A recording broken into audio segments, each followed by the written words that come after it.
Welcome to We in Lewes, a podcast dedicated to celebrating the remarkable, creative, and energetic people who live in Lewes and are helping our community forge a collective soul as appealing as it is unique. These are their stories in their words. They are the We in Lewes. I'm your host, Kevin McGinnis. Our guest today is Richard, a.k.a. Dickie to his friends, Bryan, a consummate real estate broker, auctioneer, community philanthropist, historian, and not surprisingly, an inveterate collector. Some might use one of those soulless orange clones to divert traffic. Richard uses a beautifully restored 1971 John Deere tractor. A Lewes native, Richard has been involved with countless local organizations and charities, including the historic Lewes Farmers Market and Historic Lewes, what used to be called the Lewes Historical Society. Today's episode is made possible by our partner and the location of podcast headquarters, the sister restaurants Kindle and Half Full. Located in the heart of downtown Lewes, Kindle offers seasonal American fare with a hint of French cuisine, as well as an amazing selections of wine by the glass. Personal favorites include the pan-roasted filet. Steve and I both believe chef and co-owner Ian Crandall is a true master.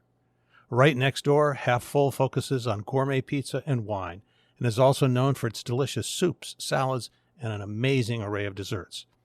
With the weather now improving, it's time again for Half Full's outside seating, enhanced by perfectly selected, pre-recorded atmospheric music. We do live in such modern times. Richard, welcome to the show. Thank you, Kevin. Thank you for having me here. Dick, you're well known for so many different things, but let's start with the auctioneering. How did you get into this profession, or for those who live in most of the geographic United States, this time-honored art? Well, that's an interesting story. I grew up on a farm, so I guess I had it in my background, and I played in a golf tournament out at Rehoboth, and the auctioneer forgot to show up, so I went up and tried to help him out, and you know how that went. So then later, when things slowed down, I decided to maybe try to get trained professionally. So I went to Nashville Auction School and ended up graduating there and coming back and going all directions with auctioning, charities, real estate, you name it. My farmer friend says you can ride a free horse to death. People find out you're an auctioneer. I probably do one or two a month, charities here and there.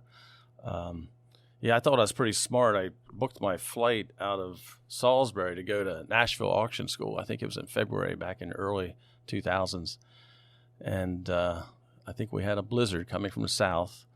And we flew into Charlotte, and then we finally got over to Nashville, and Ryan King was supposed to pick me up there at the airport, Tom's son, and he finally got there at midnight in his neighbor's four-wheel drive truck, and we ended up going back to his house, and I said, I need to get down to Tullahoma to auction school, and he had this old ice cream van that Tom had given him to let me borrow, and I said, do you have any weight to put in the back? And he had an old cast iron tub he had just taken out of the house. So we threw that in the back of the van, and off I went.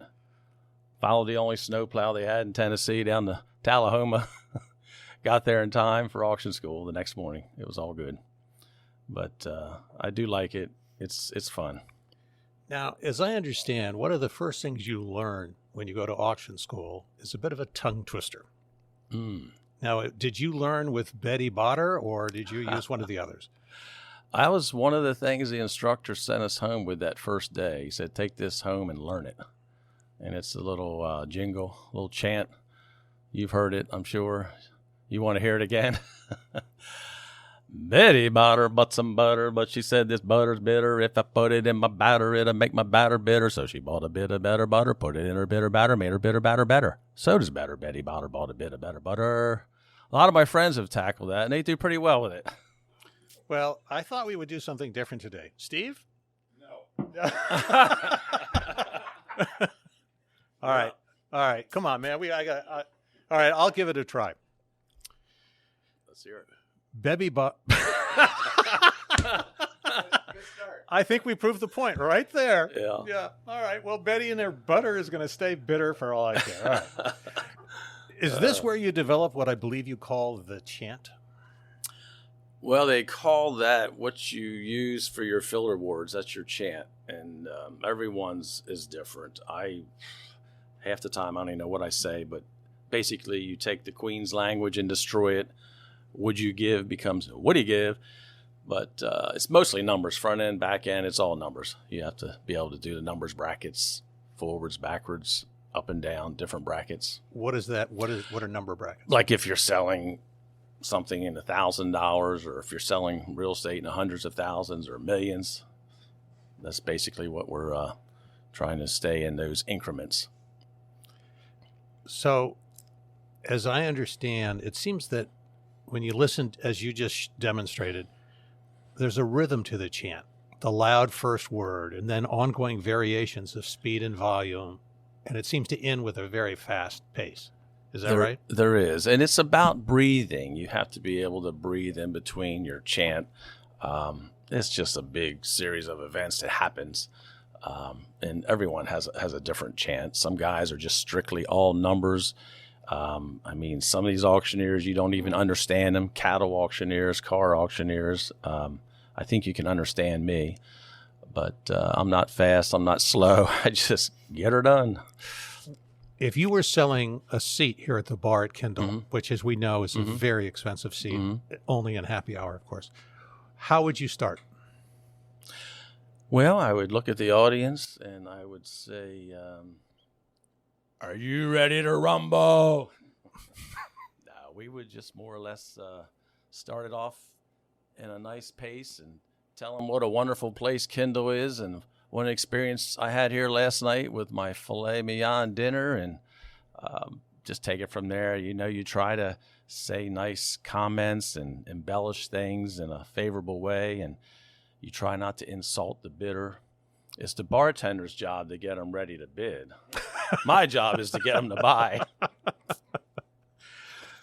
Can you still remember your first auction after that, after school? So I want to say, I remember the Lewes Yacht Club started a foundation, and we had a dinner there, and there was a live auction, and I was the auctioneer, and I stood up there like an icicle and sold things. And that was probably my first auction, and we did a few more after that. But I've done a lot of the charity auctions around town between, you know, the farmers market and just different. I think I'm doing one this weekend down at the Hyatt for a Paul Cullen event.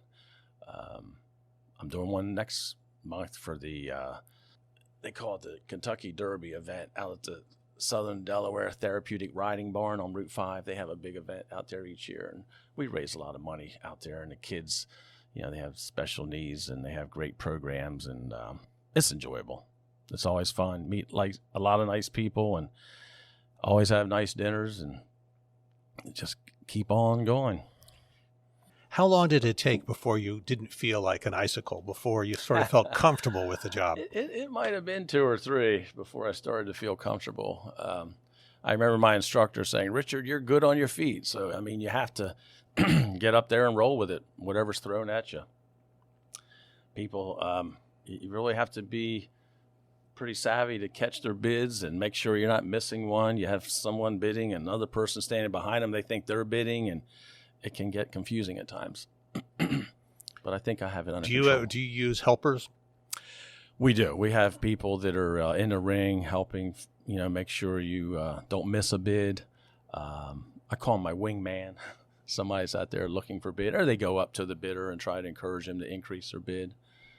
But I like to just specialize in doing real estate. That's what I do. When I came back from auction school, and a lot of my attorney friends found out that I was an auctioneer, they would call me to do these court-ordered sales. In Delaware, they have what they call partition sales, where you can go to court of chancery and more or less divide a property if you have partners that don't agree, and the judge just says sell at auction, and that's what we do.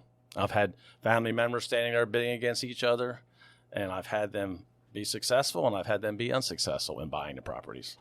But it's one way of getting it sold. I assume that must lead to wonderful Christmas in the family. I've had bidders crying. I've seen it all. Have you had bidders bidding against themselves? Well, I try not to take a bid if someone bids. Now, I will make an exception for a charity. If they want to increase their own bid, we will accept it. They get a little excited. Right. Yeah. It's for a good cause. Yeah, you just find out real fast what an item's worth when you start asking for bids, and then the numbers jump and you change brackets. I mean, it just happens. But Has something ever sold that you were shocked? all the time. Really? You get two people bidding on something that want it. Its emotions kick in. I was at a Ducks Unlimited auction last week. We sold a few items, and one of them was a decoy carved by a local gentleman that passed, and someone wanted it, and someone else wanted it, and it went for a lot more than anyone thought. And it will be preserved and shown locally. Dick Keck carved a black duck decoy, and his son donated it and raised $18,000 for Ducks Unlimited. Wow. And I have one in my collection that I bought at a 2001 dinner for like less than $1,000. But, it's just the moment. People get caught up in the moment, and you get the right audience there. There's no limits. Is real estate auctioneering different than when you're auctioning guns or high-end paintings? Whoa.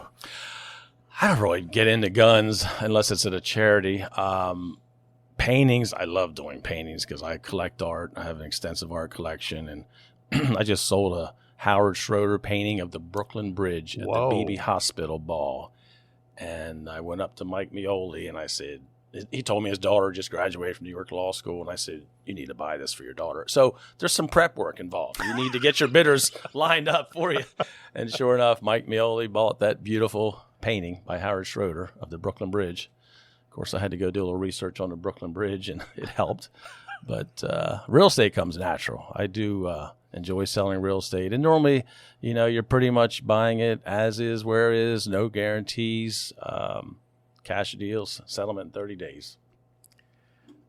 It's been said that auctioneering is a combination of performance art, stagecraft, psychology, illusion, and business acumen. I call it a production. I mean, you're getting up there and you're just doing it all. There's, I used to wrestle in high school, and you're kind of on your own. There's not anybody out there helping you on that mat. And the same with auctioning. You're up there, the gavel in your hand, and, you cannot stop. You have to keep going, calling numbers, and there's really no room for any break. But it's one way of selling an item, that's for sure. Does it sort of take a little bit to get it going? I mean, in other words, is the first thing you auction, does that make it easier to auction the second and third? Each one's different. And normally when you have a lot of items to sell, you try to line them up accordingly so that you might start out with the lower items up front and end with a higher ticket item at the end to kind of build the momentum. But it seems like the same bidders at these events are always up front, and they're always buying everything, and the rest of the crowd's in the back. But it happens. It's a production, but it happens. You're a true Lewes native. Mm-hmm. You were raised just out the city. You mentioned on a farm. Is that right? I did. I grew up on a dairy farm out on Dairy Farm Road. When I was a kid, we milked cows. We farmed. I feel like I'm retired now selling real estate, but it was hard work. It really was. And it was a good life. It was a good way to grow up. A lot of common sense and a lot of hard work, very rewarding. And then we moved in town when I was a little bit older, and my mother was a piano teacher. She gave everyone in Lewes piano lessons. It was a fun place to grow up.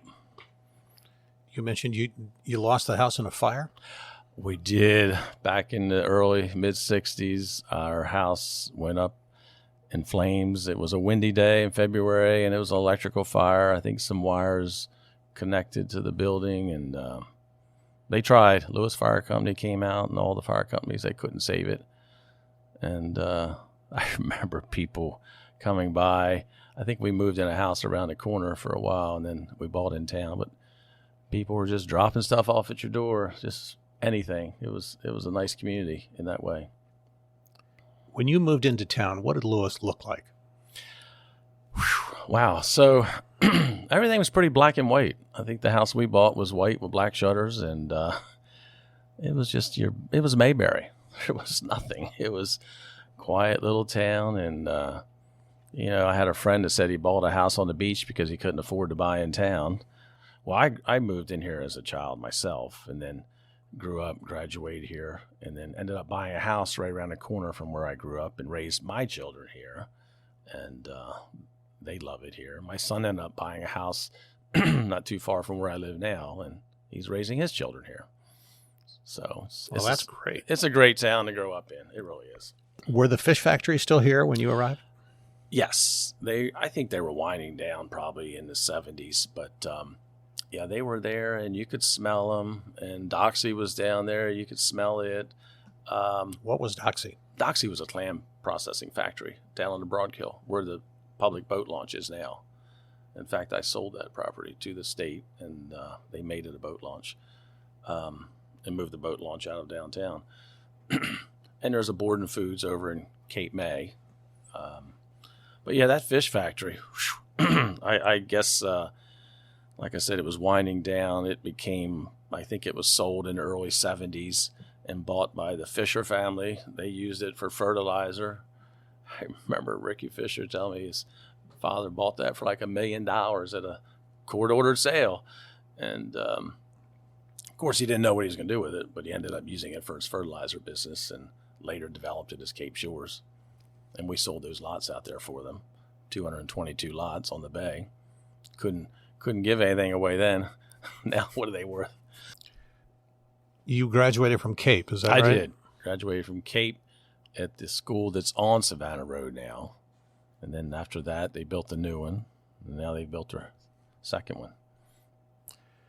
And then you went on to the University of Delaware? I did. I went to University of Delaware Ag School, graduated there, had a great experience at University of Delaware, and support them dearly, and still have season football tickets there. I had a good advisor, Dr. George Hanline. He was my animal science advisor. I remember he encouraged me to enroll for this trip, international learning semester abroad in Austria for a semester, and it was a wonderful trip. We went over there, I guess it was like the spring of 77, and studied alpine agriculture, viticulture. What a perfect preparation for Lewes. It really was. Came in handy. All that's part of your experience. So at that time, you really thought you would get back into farming. Is that right? I had attended on that, came back, and then, my father passed away, and then the farm ended up being divided up, and that was the end of that. I ended up getting a job at the University of Delaware College of Marine Studies as a research technician for a while. And that was when Jimmy Carter was president. Then Ronald Reagan was elected president, and there was no grant money. So I took the real estate course on a whim. Now, where did you first start selling real estate? Right here in Lewes, locally, for an independent company. And then I just decided I wanted to do my own thing. So later on, opened a company here in Lewes with a partner, Joe Reed and I. We had a Remax franchise, and then we ended up, I dropped the franchise and kept it as Delaware Realty, which I later sold to Long and Foster now. And I still have a little independent company down the street, Delaware Coastal Realty, and my auction company, Delaware Realty Auctions. And we have about a dozen agents, small boutique company, and very happy. What led you to believe that you really should be your own boss? I guess I was always my own boss. I mean, just growing up working, and I just don't think I could really work under any company. I just enjoy the freedom, flexibility. As my daughter says, Dad, you just go in circles all day. I mean, I'm just going all directions, and people call me, and it just happens. The day unfolds. You never know what's going to be in front of you next. And you like it? I like it. I just roll with it. My neighbors call me. I guess they think I'm the Fred Sanford of Lewes. Dick, can you help me get this piece of furniture? Oh, yeah. I don't know what I'm going to do with it, but I help them get rid of it. Was there a few years in there where some people thought you had the only trailer hitch in Lewes? Well, you have a pickup and a hitch, and you know how to back up. They'll call you. But I do enjoy moving the farmer's market trailer. That's my support, I guess, of agriculture, helping through them. And, we'll be moving that pretty soon, won't we, to the next market. 20th anniversary, that is. But I enjoy it, yeah. You had mentioned earlier that it was Mayberry. It was very small. It was very slow. I mean, we've had other guests who've talked about living on 2nd Street and their dogs would sleep on the street and not pose a problem to anyone. That's true. I mean, we had a dog that wandered around town and would go to people's houses and take a nap and come back with a note on its collar saying, "I slept for an hour here," and had a little treat. And somebody's family said they thought it was their dog, and but dog would follow the kids to school, and it was just funny. Do you remember the day when it hit you that Lewes was changing? Probably when we received a traffic light, when the new drawbridge was put in back in the 80s. I'm like, what's that? A traffic light in Lewes. Yeah, that bridge was out for probably a year and a half. They floated the old bridge from Rehoboth down here, and they got a new drawbridge. We got their old one, and we got a traffic light. You know, when they put sewer in, it changed things. They brought sewer all down these county roads, and every farm now is just being gobbled up, developed. It just seems like each year it just was more and more, and people came here and stayed longer. And, you know, when you noticed a lot of the houses were lights out in the winter, you knew it was changing. A lot of the homes would sell and become second homes. I mean, they're great people. I can't blame them for coming here. It's a great place to have a second home. Did your knowledge of the area and the people who lived here really help the growth of the real estate business? Well, I'd like to think that the history, the background, it all goes along with it. I mean, that's what people say when I'm riding down the road and I point out, oh, that used to be this or that used to be that. And like the Lewes Dairy plant, I mean, our family shipped milk there. And now it's being developed into 8 lots to the family we sold it to. And it's just one thing after another. But, yeah, I think that I guess I'm one of those guys. It's, you know, I love history and I love to save things, rescue them, whether it's a tractor somebody calls me about and I sell a farm, I see a tractor. Or it's just part of my day. But real estate really is my focus, and I do love it, and I love the history of it. I hate to see the amount of development that's going on, but I don't see how we're going to change it unless the county does some severe modifications over there. When the national builders started coming in here, that's when it really changed. I mean, we had some good builders here, good local builders, and then the nationals came, and it's just one after another. What led to you opening Goods by the Trail? Well, we had several tenants there. It seemed like they never made a very long run. And then my girlfriend Meredith had stuff she wanted to get rid of. It's supposed to be a little pop-up thing. And then it ended up being everything. We just kept pulling it and selling it. And then COVID hit. And then we had bicycles everywhere. And people loved that. And then I had enough of it and sold the property. And now I think Meredith wants to do another Goods somewhere else in town. But it's fun. Now, that's where the Lewes Brewery is now, correct? That is, yes. Right. Because I remember driving past that and always seeing all of those bicycles stacked up out front. Well, I'm good friends with Bryan, who you've had on here. Right. Lewes Cycles. So he and I have a bike thing, and bikes go back and forth. And a lot of them ended up out there, and we had fun with it. We really did. Yeah, I guess I never had time to ride a bicycle, so I had this fantasy to collect them. So I have a few old vintage bicycles that they're kind of nice. Some people treasure them more than others. But bikes are doing well in this town from what I can see. The bike trail is just, I mean, we have more bikes rolling through Lewes than I think any other community around here.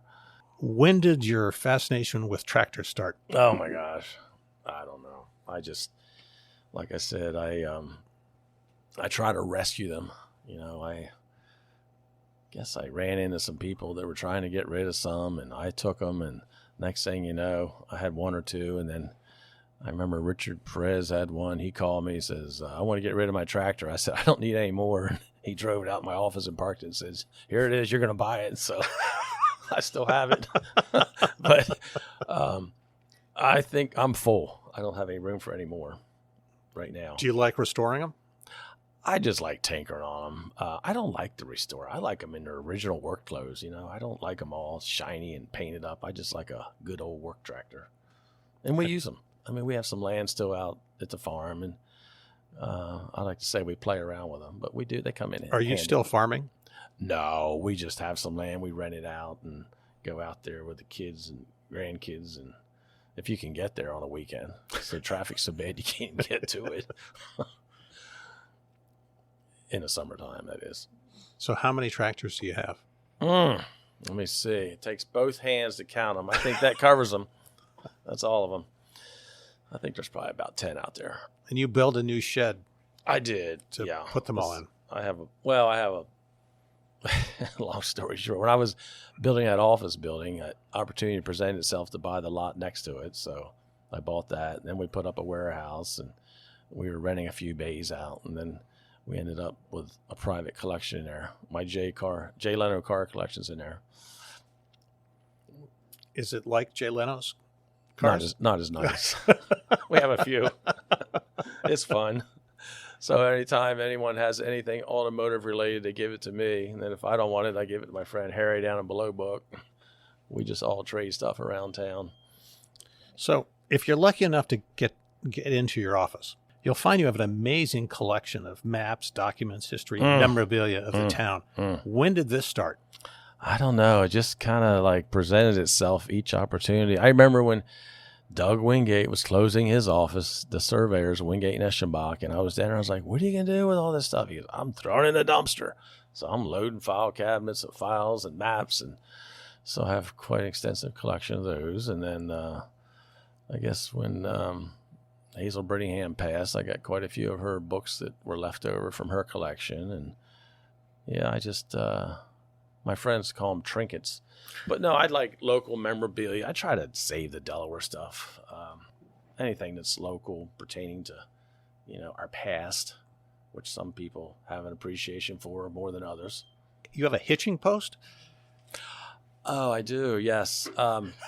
So I miss that guy, John Ellsworth, our blacksmith. He had a shop over here on 3rd Street. A lot of people know him. And he decided to move over to Maryland. And when he was moving, of course, he and I collected the same things. So he had a hitching post in front of his building that he claims came off 2nd Street, which I believe. And this is a horse hitching post? It's a horse hitching post, yes. And then he had a couple ballast stones that apparently came off ships when they came over here. And they were all around town. People used them as steps and door stops or door stoops. And how big is a ballast? Well, there's one in front of my office. It probably weighs close to a ton. We had a tow truck move it there. I thought it'd be a good place to put it on the corner next to the hitching post. Try to save the local history. But they keep turning up. I have a couple at my house that turned up on some houses they picked up and moved and left the stones behind, and I think they're kind of neat. Rumor has it that you had a guys' lunch group that used to meet regularly. Oh, yeah. Well, I didn't have it. It actually started over at the blacksmith shop, John Ellsworth, on Fridays. These guys would bring kibasi and cook them on the grill and bring their favorite hot sauce, and they called it hot lunch. And that went on for years in the summertime. And, of course, they would bring some beverages. And sometimes it turned into an afternoon. But and we had fun with that. You would find out what was going on in Lewes at those meetings. And then after John moved to Maryland, we tried to continue it. We did a little while out at my office building and behind my shop. And we had some interesting gentlemen around Lewes. A lot of them had passed since. But it was just always topics of interest in Lewes. And John used to have Scotchological meetings at his shop. Did you solve a lot of problems in those at those lunches? We attempted to. And it was all in good spirit. But yeah, that was a guy I hated to see leave this town. He was you could go to him anything. Fix it, find it. John, you're missed in Lewes. Get back here. When we first met, you asked where we were living at the time. And we lived on East Canal at the time. Yes. And you asked me, do you know why it's called East Canal? You had a map which outlines where the canal was supposed to go. And more interesting, on this map, there's no Roosevelt Inlet. Yes. Well, I had a client that worked for I think it was the Department of Commerce, and he sent me a copy of a plate from a 1901 map, and it showed the Cape Alopen Point was just a bump, showed the national quarantine on there. But Jay Wingate was the one that told me about that East Canal and West Canal. I wasn't aware of that those lots are deeper than the rest of the beach. They're 150 feet deep.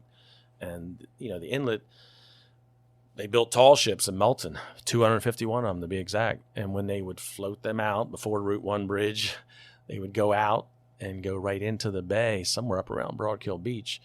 And then later the inlet was supposed to come down when they dug the canal. It was man-made. I guess they chose not to come all the way down to East and West Canal, and they decided to go out where they did at Roosevelt Inlet. But that whole canal was dug by hand back during the Civilian Conservation Corps era to drain the swamps or the marshes of the mosquitoes were so bad around here.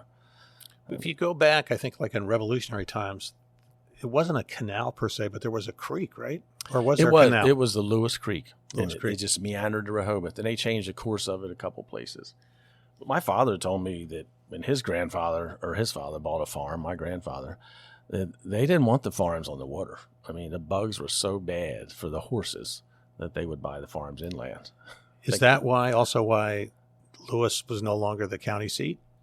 So Lewes was the county seat. I want to say they moved it like in 1791 to Georgetown. They decided they wanted to get it centrally located in the county. You have to remember, Lewes was settled, 1631. They moved the seat from out at West Coates Corner. There was a little building there that actually we sold that property, and they were going to tear that building down. And I knew the guy who was doing a demo, Bill Hurdle. I said, "What are you going to do with that?" He said, "Well, if you want it, I'll drag it over here in the corner and save it for you." I said, "Well, let me go find a lot for it." So I found a lot. This is back in the, when was that? Late 80s, early 90s. Found a half a lot in Lewes. It's at 400 Park Avenue. It's in Dr. Marvel's book on Lewes. It was a Rhodes Shanklin house. He was a surveyor back in the day, Rhodes Shanklin. And that would have been a shame to have torn that down. But anyway, we saved that one. Yeah, we like to rescue things, I guess. But there's a proud tradition down here, it seems to be, of moving homes. Is that right? There used to be. Oh, okay. Sorry. It's too expensive now. No, it was easy to move them. Back in the day, they would lift them up, load them up, take a pole and push the wires up and come right on in. Like that Midway Schoolhouse was on a farm we sold out there, the McGee Farm. And we donated that. I got involved and helped donate that to Lewes Historical Society. And they actually cut the roof off of that, brought it in, put the roof back on. It's all the... and where is that now? It's on the campus over at the Historical Society. Yeah, the Midway Schoolhouse, one-room schoolhouse. Oh, right. And that came in. The Chamber of Commerce office, I remember when that was moved in. It was the Fisher Martin house. It was out on that corner there by our old farm, and John Evans picked it up and brought it in Gills Neck Road and dropped it off, and now it's the Chamber of Commerce office. But that was an old building. There's not much moving anymore. Very few. Short moves. Now, you've had multiple locations where your office has been, right? You were down here right towards the corner of Savannah and 2nd. So when I left the company I was working with, I ended up opening a little office in that building, the Walsh building, because I managed that for the owners. And then one thing led to another. Mike Hazard was over in that garage on the corner, and he moved down to where he is. So I took over that corner for a while. Now, where that Bastion building is on the corner, okay. There was a garage there. They told me that the gas stations had the premier locations in every town. They came in and bought the prime corners, and that they made good real estate offices. And Jack Lingo told me that when I was working with him. And their office in Rehoboth is a gas station. But anyway, I was in that building, and then I went out. Maristango had a gas station out there on the corner of Kings Highway by Beach Plum, and we renovated that building. And Since sold it to Oak Construction, but that was a good location. And then I sold and moved out to my office building. That's where my office is now. And I think the mayor's gas station was also the mayor's office too. I mean, as I Oh, it understood, was. you had to go. It You was. go fill up your car and conduct your business. There was a lot of business conducted there. That thing had a treasure of troves in the back room when we cleaned that thing out. Oh my gosh. There was an old Trailways bus sign back there. They had the bus stop. I mean, I remember as a kid in Lewes, my parents had a little store up the street, and they had the Trailways bus stop there. They had the bus come in town. They'd bring in boxes of lobster from Maine underneath the Trailways bus, slide them out on the curb. Anglers would come up and pick up the cases of lobster and take them down to the restaurant and have fresh lobster. There was somebody stole a pallet one night. That was a big deal in Lewes. Somebody ate well. So you had people on the Trailways bus, like taking the bus ride, and underneath them is lobster. Yeah. Yep. Coming in from Maine, packed in ice. And where was dripping. where was the bus stop? So there was a little store on Kings Highway. I think it's at 424 or something like that. And it's a home now. It's been renovated. But there was a building there, and I think it was my parents bought it. It was a luncheonette, and they bought it from some couple, and they ran it for a while. I don't know how my parents did all this stuff. My mother's giving piano lessons. My father, I called him a gentleman farmer. He's driving out in the country, and then they had this little store down the street. I remember as a kid, my job was to stack the milk in the cooler. Those glass bottles. You had to be careful not to break them. I think I broke one time. That was a mess.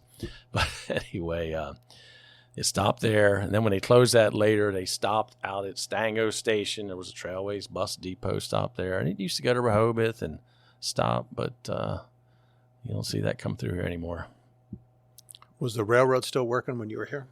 The railroad worked for quite a while until our former governor, Jack Markell, the big bike rider, decided we should have a bike trail, and that was the end of the railroad. But, I mean, I can remember when I lived on Railroad Avenue, it came through and took quite a bit down to the Barcroft plant on the beach. Yeah, I remember one Christmas the conductor said, "You want to ride?" So I jumped on there with my son, and we rode over to the beach and came back. They stopped, cranked the bridge across. You know which bridge I'm talking about. But, yeah, the train, and then they operated later. They tried to do a dinner train, I think, and operated that, and it ran quite a bit. Miss it. It's kind of neat to hear the whistle in the background. How often do you play golf?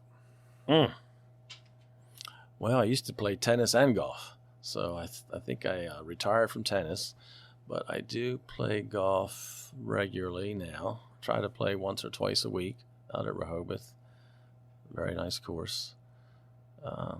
Played last Saturday, had a good score. That's unusual for me. We have a lot of fun, a lot of camaraderie.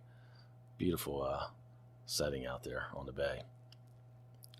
Now, this is not the first location of that golf club, is that right? No, they started, well, as a matter of fact, they're having their 100th anniversary this year. They started downtown Rehoboth, 1925. They had a little 9-hole course. I think it was on about 65 acres, which is now called Country Club Estates, fittingly, behind like Dogfish Head Restaurant. And then they sold that and moved out where they are in the 60s, the late 60s. Been nice if we'd had the foresight to have saved that and preserved that and kept it a little public park or 9-hole course downtown Rehoboth. Anyway, it's a fun place to go. Between that and Lewes Yacht Club, they're my two favorite clubs, so we enjoy them. Do you play golf with the same group? Usually, we mix it up. We have about a dozen guys that jump in here and there, and we like to walk. It's a good walk. I'll tell you, you walk 18 holes, that's 5 miles. That'll wear you out. You'll sleep good that night. Could you imagine yourself living anywhere else? Not really. I went to school, I lived away for a while, and, always anxious to get back home. This is home. And, I grew up out in the country, and I remember when I got married and all my friends were buying houses on the perimeter of Lewes in these new communities. And I said, I'm buying an old house in town. I said, I want to be in town where I can walk and ride my bike. And I just didn't want to. And now they're all selling their houses and moving in town. So I guess that was a good guess. But not surprisingly, the house you live in now is in town, Mm-hmm. and it's a lot bigger piece of property than is the norm here in Lewes. I got lucky. Yeah, it's a big lot. I probably have an acre and a half in town. That's why I have all these tractors to help maintain it. It was owned by a local family, and I came along and bought it in 2000. And then the property behind it, they had sold it off before I got there. So I always wanted to try to put the two back together, and recently I did. So now we have a garden and our own private dog park, and my grandchildren right down the street, they come over, and we have a big swing set, and we have a lot of fun back there. Hit golf balls. We have a little flag called Amen Corner. I came in from golf Saturday, and my grandson was out there, and I said, "You want to see me hit that flag?" And we hit some golf balls. He was running over the bridge, picking them up, bringing them back. Gotta love it. I know you like to present yourself as just your average local guy, unwise to the ways of all those savvy business people from the big city. Do you remember the movie Doc Hollywood? Oh my gosh. It starred Michael J. Fox. Yes, I do. I sort of feel like you're very much like the mayor in that movie. Nick Nicholson was played by David Ogden Stiers. He's a pleasant, patient man involved in the community and always about 4 months ahead of everyone else. I don't know about all that, Kevin, but I appreciate it.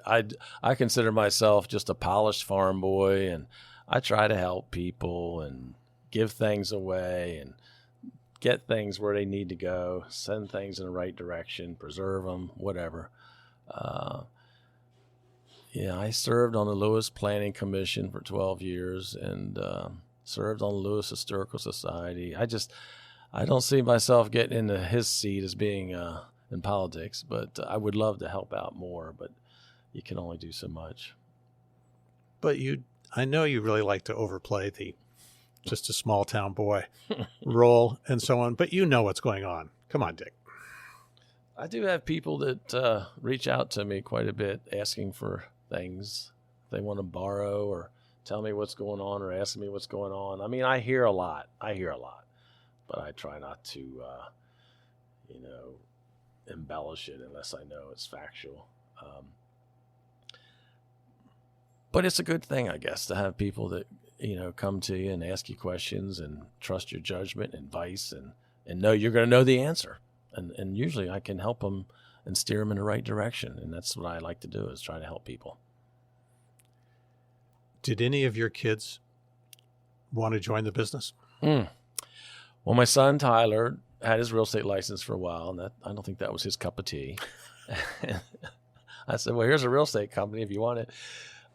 My daughter she's north of here in Middletown. She and her husband, Austin, they have two beautiful daughters. And I wanted to mention my son's boys. He has two sons, James and George, and his lovely wife, Christina. So I feel blessed. I have wonderful children and their spouses and their children. Is there anything, this will be the last question, is there anything in your memorabilia that you own that's your favorite item?